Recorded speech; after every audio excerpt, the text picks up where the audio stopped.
අපේ රටේ ජනතාව මුහුණ දුන්නු ඒ විපත අපි දැක්ක කුසල් මෙන්ඩිසුත් පෞද්ගලිකව කියලා ගොඩක් අයට උදව් කරා. එහෙම මේ වෙලාවේ අසරණ වෙච්ච විපතටපත් වෙච්ච අපේ ජනතාවට ඔයාලා මොකද කියන්න තියෙන්නේ?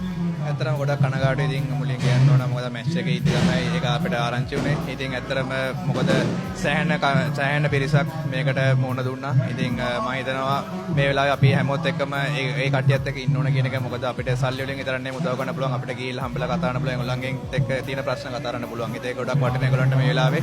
ඉතින් ඇත්තටම මං වුණා ටීම් එකේ ආයේ මගේ ටීම් එකේ කට්ටිය වුණත් කරන්න පුළුවන් හැම පැත්තකින් උදව් කරනවා. ඉතින් අපේ සනත් අය වුණත් එයා කියන්නේ හැම ඉස්සෙම අපි මිනිස්සුත් එක්ක ඉන්න ඕන කියන. මොකද අපිට අපි පරිදිත් ගොඩක් වෙලාවක අපිත් එක්ක ඉඳලා තිනවා. ඉතින් අපි ඒකට අපිට මේ වෙලාවේ අපිට දෙන්න පුළුවන් උදව්ව ඒකයි. කියන්නේ මේ වගේ වෙලාවක නෙමෙයි අපිට ඕන්ලා එකක් කරන්න පුළුවන්.